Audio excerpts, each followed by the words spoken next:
Hey there, welcome to Story Lab. This week we're taking a look at the story of a sister who really stepped up for her brother. Eh.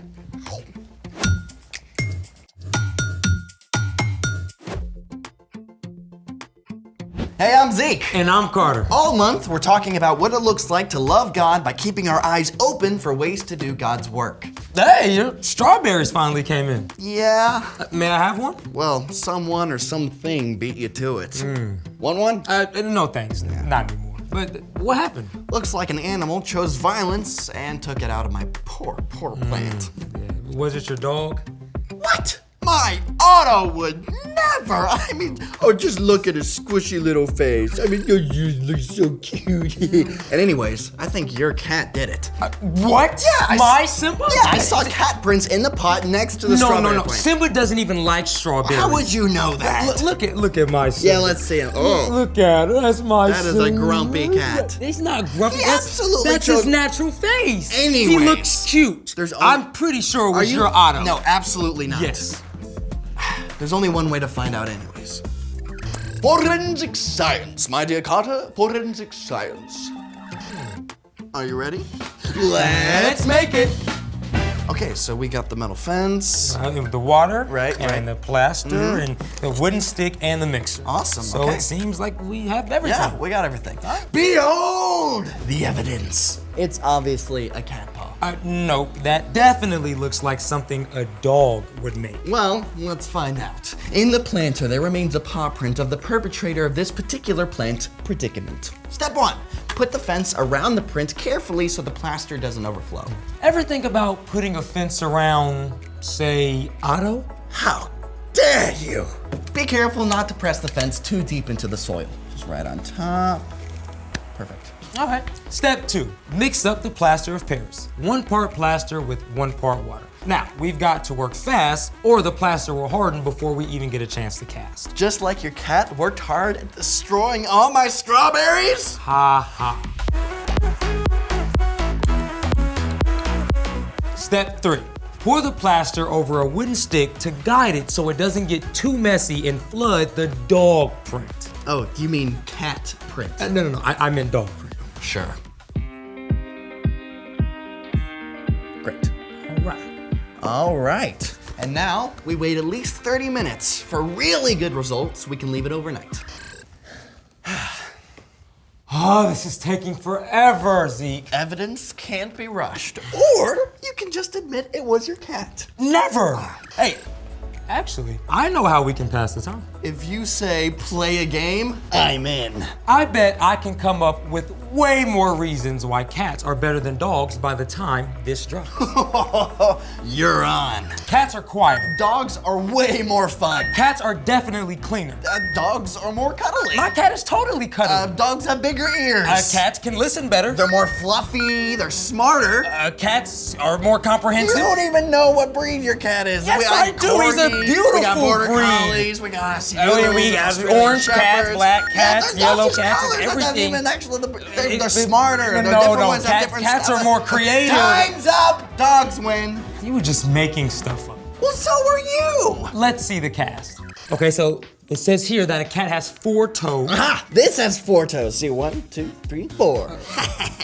Well, wait. So does a dog, okay? And a dog has a pad. And look, right there is a pad. Cats have pads too. Look, this print has claws. That is so a cat. I knew it. I'm right. You're wrong. Hold up.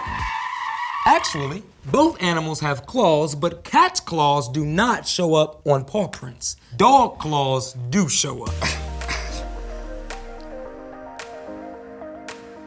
Oh. And a dog's paw print is oval. A cat's is round. Okay. This print looks oval-ish and clawful. Yes, I knew it.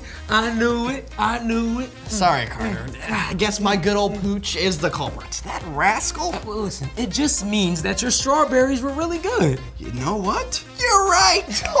And to prove that there are no hard feelings, I'll help you plan some new ones. Oh, really? Yeah. That's awesome. Yeah, okay. Well, thanks for helping out. No problem. And speaking of helping, it's time for The story before the story.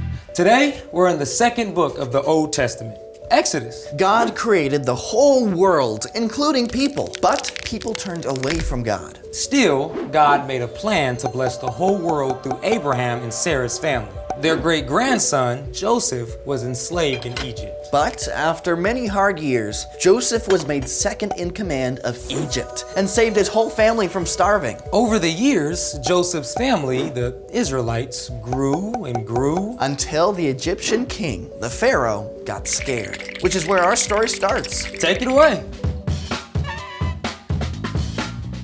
Hey everyone, I'm Brian. The Egyptian pharaoh worried that there were too many Israelites. He was afraid that if war broke out, those Israelites might join the enemy. So the Egyptians enslaved the Israelites, or Hebrews,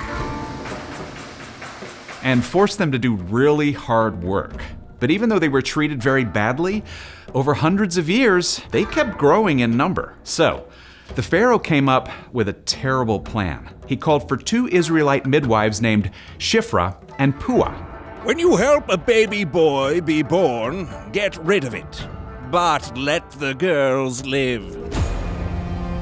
What? That's horrible! Thankfully, the midwives had respect for God and kept the baby boy safe. So the Pharaoh gave a new order. Throw every Hebrew baby boy into the Nile River. Soon after, a man named Amram and his wife Jochebed had a new baby boy who they loved very much. Along with the baby's big sister, Miriam, they were determined to keep him safe. The soldiers are coming. They're getting closer. We've got to keep him quiet or... We can't let them throw him in the river. Quick, help me hide him. They were able to hide the baby for 3 months. But like all babies, he was getting bigger and louder. We can't keep this up. We have to think of something. And she did. Jochebed made a basket out of tall grasses. She coated the basket with tar. Jochebed placed the child in the basket. Then she and Miriam set it in the tall grass that grew along the bank of the Nile River. Miriam, stay close and make sure he's okay. Yes, Mama, I will. Miriam hid close by to be sure her baby brother stayed safe. But it wasn't long before the princess, the Pharaoh's daughter, came down to the Nile River to take a bath. She heard the baby crying, so she asked one of her attendants to bring the basket. This is one of the Hebrew babies. Miriam saw everything and knew she had to act quickly. She gathered her courage and ran out of her hiding place. Do you want me to go and get one of the Hebrew women? She can nurse the baby for you. Yes, go. That was some seriously quick thinking on Miriam's part. She immediately went and got her mother. Take this baby and feed him for me. I'll pay you. Jochebed was able to take care of her baby, knowing that he would be safe. When the child was older, Jochebed took him to the Pharaoh's daughter at the palace. The princess named the baby Moses and raised him as her own son. And thanks to the care and quick thinking of Jochebed and Miriam, Moses was saved. And many years later, when Moses was grown up, God used him to lead the Israelites out of Egypt. The end. Wow.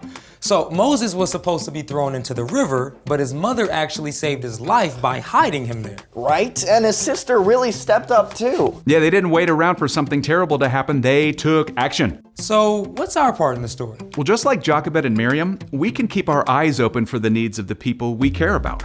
That takes initiative. Initiative is seeing what needs to be done and doing it. One of the best ways to practice initiative is to start with the people close to you, like your family and friends. Yeah, and I got to practice that last week after my mom ran a marathon. Whoa, she's like a superwoman. Yeah, but she was super sore the next day. So my sister and I decided to go and get whatever she needed so she wouldn't have to move. Oh, that's awesome. Oh, or if a friend has lost their water bottle, you can step in to help find it. Or you could clear the dinner dishes before you're asked. Or take initiative and call your grandparents first before they call you. Those are all great ideas. You can ask God to help you keep your eyes open for the needs of those around you, just like Jesus did. When we follow Jesus, God sends the Holy Spirit to live in us, so we don't have to do it on our own. So this week, keep your eyes open. Look for some ways to step it up and take initiative. Well, thank you, gentlemen, for taking the initiative to chat with me. Absolutely. You got it. See you next time. Bye, Brian.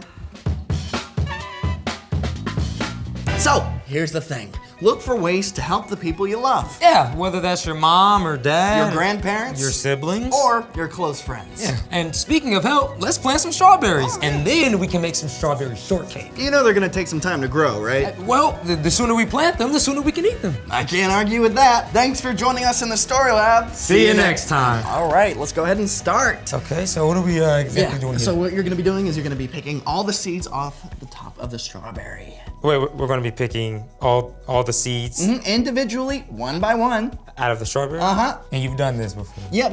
It took me like 4 hours last time. 4 hours. Ooh, this is exciting. Yeah, I'm having the time of my life.